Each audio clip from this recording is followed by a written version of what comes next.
नमस्कार। Book audio में बहुत बहुत स्वागत करता हूं। मैं आपका दोस्त ब्रजेश और दोस्तों आज लेकर हाजिर हूं धन्यवाद बेहरा का उपन्यास एक था रक्षक। अध्याय 16 ध्रुवा बनाम शेर भाग 2। ध्रुवा जमीन में पड़ा था। उसका शरीर क्षत विक्षत था और उसकी आत्मा दर्द से दबी हुई थी। लेकिन जब उसने रुद्र को हमलावर शेर का सामना करते देखा तो उसके दिल में बिजली की तरह डर पैदा हो गया। ध्रुवा हताश आत्मग्लानि से भरा, राजकुमार मेरे लिए अपनी जान जोखिम में डाल रहा है और मैं यहाँ कायर की तरह पड़ा हूँ। मैं ऐसा नहीं होने दे सकता। मुझे कुछ करना होगा, नहीं तो शेर उन्हें मार देगा। और फिर आशा की किरण की तरह ध्रुवा की नज़र किसी चीज़ पर पड़ी। पास की दीवार से लटकी एक लंबी जंजीर। अपने बची हुई सारी ताकत जुटाते हुए ध्रुवा ने खुद को खड़ा किया। उसके पैर कांप रहे थे लेकिन उसका दृढ़ संकल्प दृढ़ था। धीरे धीरे दर्द से वो दीवार की ओर बढ़ने लगा। उसका मन उद्देश्यपूर्ण था। भीड़ भय से अभिभूत अपनी आंखें बंद करने लगी, अपरिहार्य को देखने में असमर्थ। लेकिन जैसे ही शेर रुद्र तक पहुंचने वाला था वो रुक गया। जब जानवर को किसी अदृश्य चीज ने पीछे खींचा तो उसने हताशा में एक गगनभेदी दहाड़ लगाई। सभी की निगाहें स्रोत की ओर मुड़ गईं। दूर से ध्रुवा ने शेर को लंबी जंजीर से बांध दिया था। उसके हाथों ने धातु की कड़ियों को एक क्रूर संकल्प के साथ पकड़ लिया। उसका शरीर पूरी ताकत से खींचते हुए पीछे की ओर झुक गया। शेर विशाल और शक्तिशाली बेतहाशा उछल रहा था। उसने अपने पंजे जमीन में गड़ा दिए, एक अजेय बल के साथ आगे बढ़ा। लेकिन ध्रुवा ने जाने से इनकार कर दिया और ध्रुवा जोर से चिल्लाया, आ! उसके हाथों से खून टपक रहा था जिससे धातु पर दाग लग गया था। लेकिन फिर भी वो डटा रहा। उसकी अवज्ञा की चीखें पूरे मैदान में गूंज रही थी। यह देखकर राजकुमारी नंदिनी, जिनका चेहरा भय से पीला पड़ गया था, उन्होंने हताश प्रार्थना में अपने हाथ जोड़े। नंदिनी विनती करते हुए आंसू भरी हुई, हे महादेव, कृपया इस बहादुर युवक की रक्षा करें। इसे इस परीक्षा को पार करने की शक्ति दें। ध्रुवा की जंजीरों पर पकड़ कमजोर पड़ गई। शेर की लगातार मार से उसके खून से सने हाथ कांपने लगे। जानवर की कच्ची शक्ति मुक्त होने की धमकी दे रही थी। भीड़ ने अपनी सांस रोक ली। ध्रुवा की ताकत को कम होते हुए देखा और फिर ध्रुवा के दिमाग में एक याद उभरी जो ज्वलंत और तीक्ष्ण थी। ध्वनियां दूर की प्रतिध्वनि में बदल जाती हैं। महाराज वीरेंद्र, मुझे बताओ ध्रुवा, क्या तुम मुझे वचन देते हो? ये महाराज वीरेंद्र की आवाज थी जब ध्रुवा सिर्फ 10 साल का लड़का था। सम्मान और कर्तव्य से भरा वो क्षण अब उसके सामने एक प्रकाश स्तंभ की तरह खड़ा था। जैसे जैसे स्मृति धुंधली होती गई, ध्रुवा की आंखें खुली। अब दर्द से भरी नहीं बल्कि उग्र दृढ़ संकल्प से धधक रही थी। वे एक अटल संकल्प के साथ लाल हो गई। ध्रुवा ने अपने खुद की दहाड़ के साथ अपने फटे हाथों में चल रहे दर्द को अनदेखा करते हुए जंजीर पर अपनी पकड़ मजबूत कर ली। ध्रुवा चिल्लाते हुए, मैं हार नहीं मानूंगा, मैंने वचन दिया था। ध्रुवा ने अपनी शक्ति को इकट्ठा किया जिसके बारे में उसे पता भी नहीं था। उसने अपनी पूरी ताकत से शेर को खींचा। उसकी मांसपेशियां तनावग्रस्त हो गईं। उसका शरीर कांप उठा लेकिन वो डगमगाया नहीं। ध्रुवा की अचानक शक्ति से चौंका शेर पीछे की ओर लड़खड़ा गया। एक आखिरी धरती हिला देने वाले प्रयास के साथ ध्रुवा ने जानवर को पास के खंबे की ओर फेंक दिया। प्रभाव बहुत जोरदार था। शेर ने खंबे पर इतनी जोर से मारा कि पत्थर टूट गया और दबाव में उसकी पसलियां टूट गईं। बड़ा जानवर जमीन पर गिरने से पहले एक आखिरी पराजित दहाड़ता है। उसने उठने की कोशिश की लेकिन लड़खड़ा गया, हिल नहीं सका। मैदान में जयकारे गूंज उठे। भीड़ जो कभी डर से भरी हुई थी, अब ध्रुवा की शानदार जीत का जश्न मना रही थी। उनकी आवाजें पूरे मैदान में गूंज रही थी।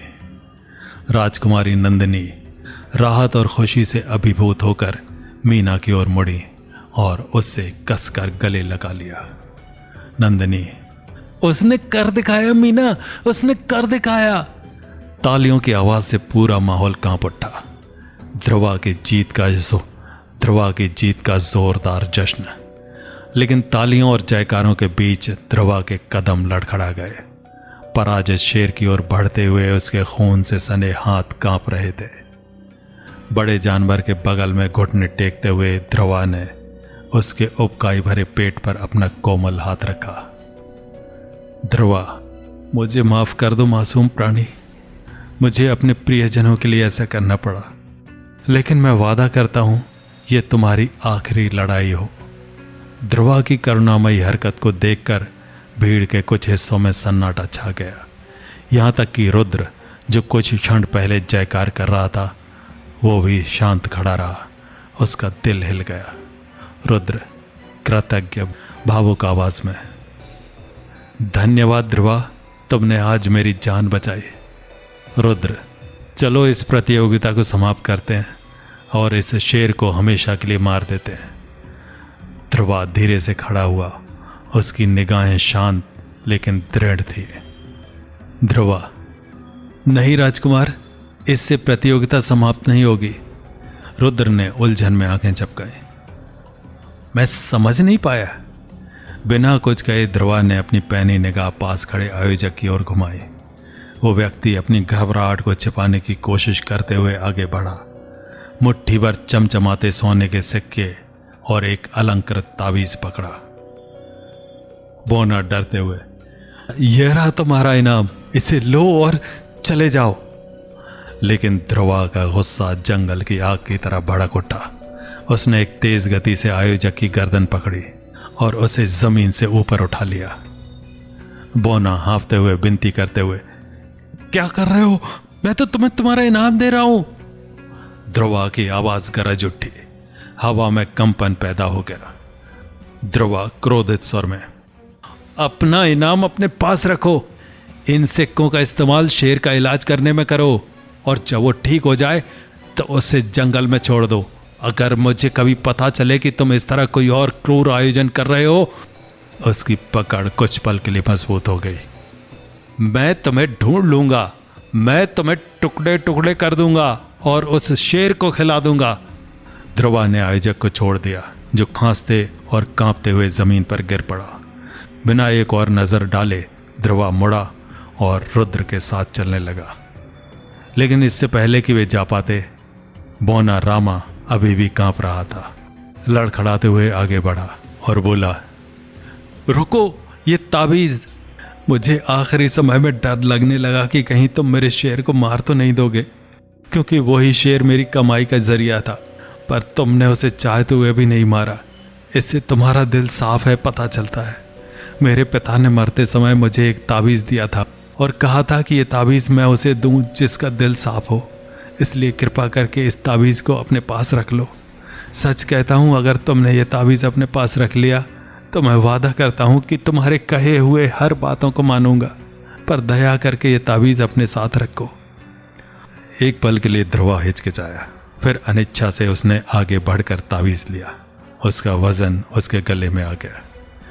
जब वो जाने के लिए मुड़ा तो भीड़ की जय जयकार तेज हो गई। उनकी आवाज़ें प्रशंसा और सम्मान से भर गईं। तब तक राजकुमारी नंदिनी और मीना उत्साही भीड़ के बीच से अपना रास्ता बनाने में कामयाब हुई। ध्रुवा जा चुका था।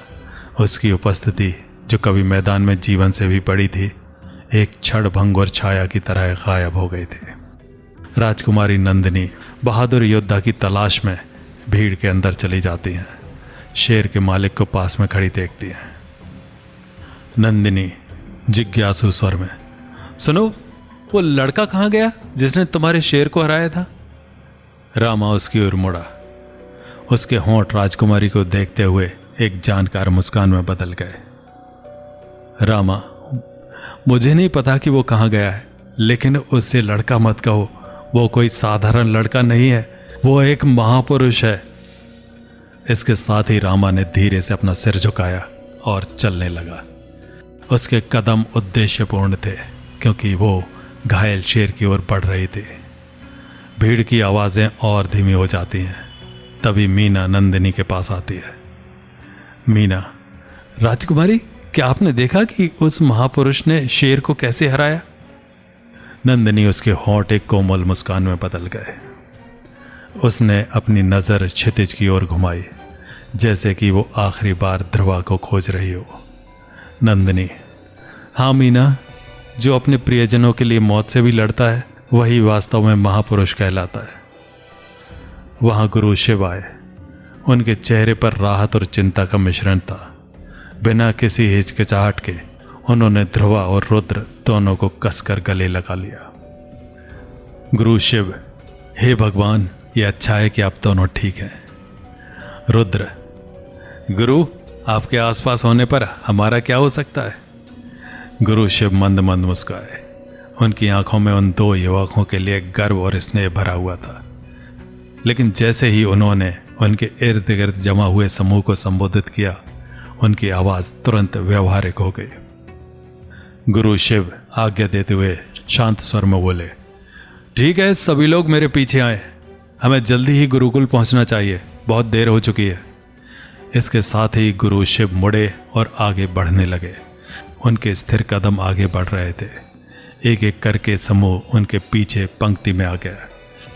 लेकिन हर कोई उनकी राहत और जश्न में शामिल नहीं था। दूर से देख रहा था। तक्षराज गुस्से से उबल रहा था। उसकी मुट्ठियां भींची हुई थीं और जबड़ा कड़ा हो गया था, क्योंकि उसकी तीखी निगाहें रुद्र का पीछा कर रही थीं। तक्षराज, कोई बात नहीं रुद्र, इस बार ध्रुवा ने तुम्हें बचा लिया। उसकी आवाज एक जहरीली फुसफुसाहट में बदल गई।